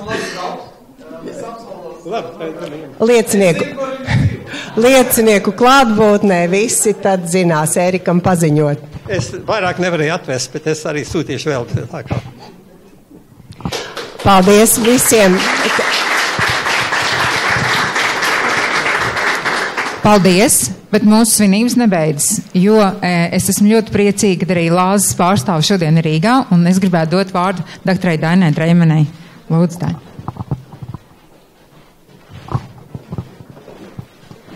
Paldies, Ilze. Strādāja.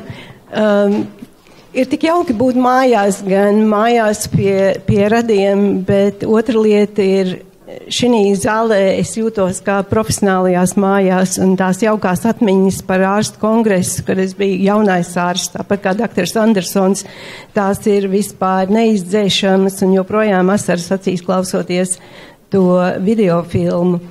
Bet runājot par jaunatni, par virzību uz priekšu, mums jāatceras, ka ārsta, protams, galvenais uzdevums rūpēties par savu pacientu, rūpēties par visu sabiedrības veselību, bet tūlīt pat nākošais ir, ārstam ir jārūpējas par pēctecību, lai ir kam nodot savus pacientus, lai ir kam nodot veselāku sabiedrību.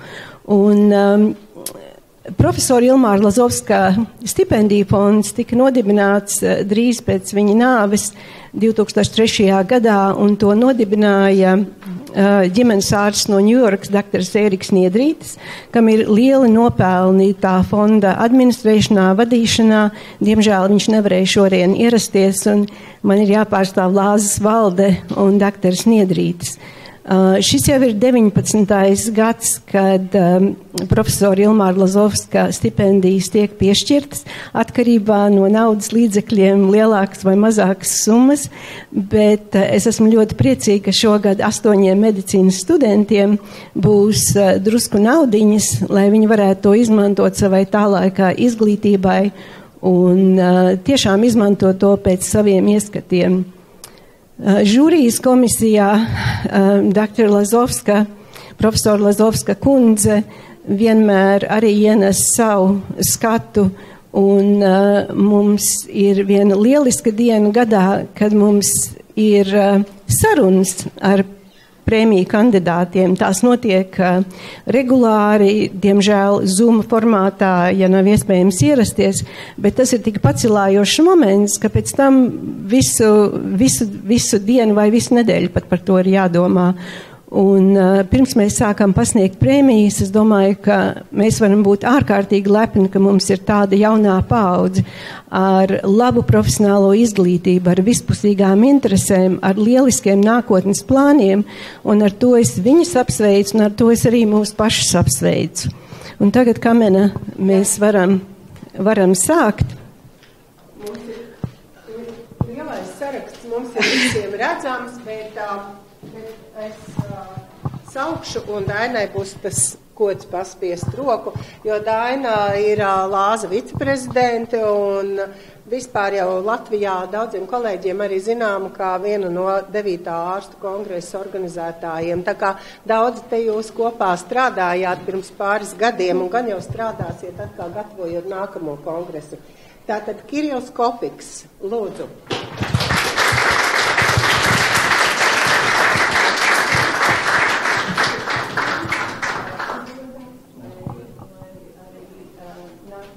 Nākošajā gadā ir tikpat labi panākumi. Lūdzu. Jā.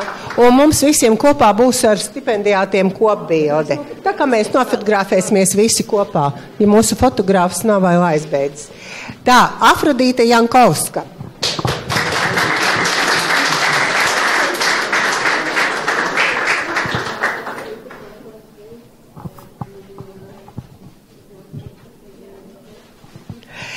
Anna Lauva, viņa teica, ka viņa nebūs, bet varbūt kāds no ģimenes locekļiem ir. Nav. Tad Annai mēs nodosim cauri Jauno ārstu asociācijas, domāju. Anastasija Salodjankina.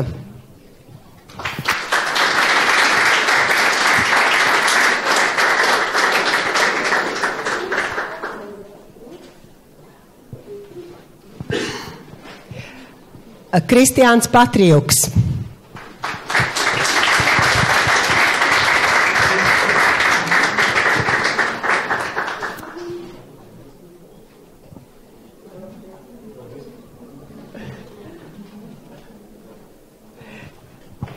Arnis Birze.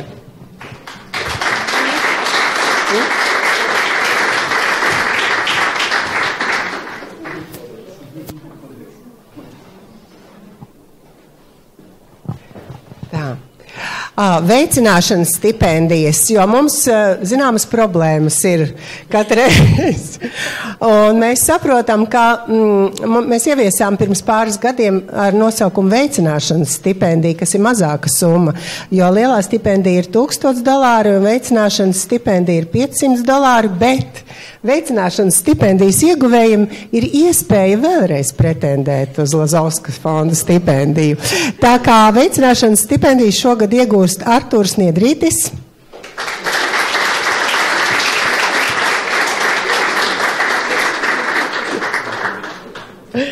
Tā, un Katrīna Terehova.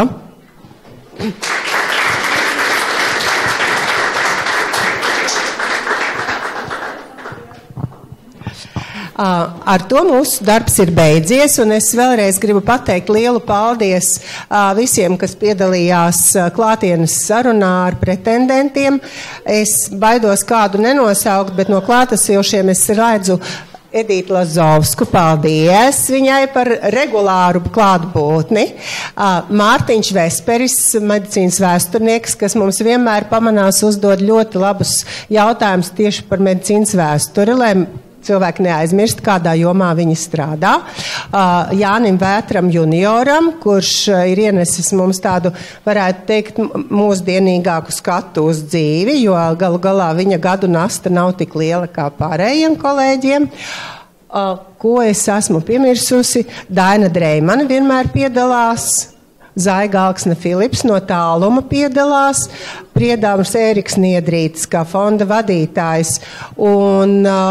Un tas arī laikam viss, ko es šodien gribu teikt. Un paldies visiem, kas atbalsta Lāza un LMF un arī ar savu tādu klātbūtni un arī finansiālu atbalstu. Daudz mums nozīmē, jo tad mēs varam darīt labas lietas. Paldies! Paldies. Man palika vēl viena grāmata, un Daini, tā arī tev. Šis ir tev. Un tagad es gribētu aicināt Initu Āboliņu, izcilu latviešu akordeonistu, kas mums ļaus atcerēties par to, cik brīnišķīgi ir arī latviešu mūzika, latviešu autori. Un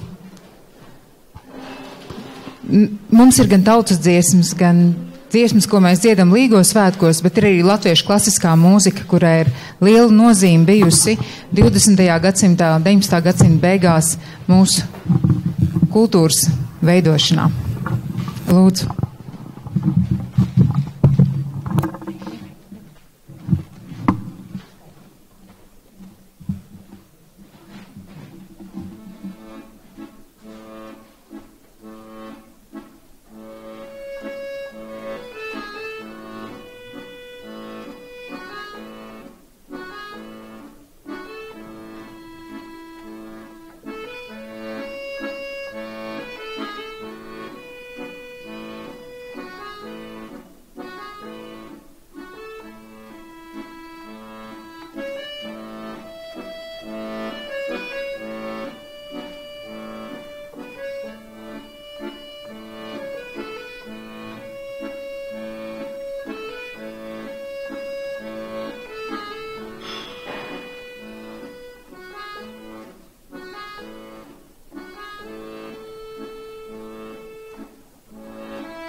Un vēl viens skaņdarbs profesora Lazauska laika biedra, komponista Adolfa Skultes Arieta.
melodija, kas kļūsi par teātra un dzīves svinēšanas himnu, Imants Kalniņš Lilioma dziesma. Lai jums jaukas brīvdienas un lai skaisti un latviski svētki.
Lūksim visus stipendiātus kopā ar balvu pasniedzējiem uz skobildi otrajā telpā. Mēs izgaismosim tur, kur mūsu vitrāžas ir. Es domāju, tā ir labākā vieta fotografēšanās brīdim.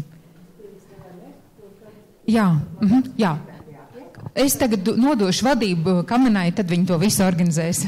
Jā, lūdzu, LMF stipendiāti, pulcējamies blakus telpā ar certifikātiem rokās, labajā pusītē pie vitrāžas. Un pēc 5 minūtītēm Lazovska stipendiāti tieši turpat, tāpat ar stipendiāti ar certifikātiem rokās.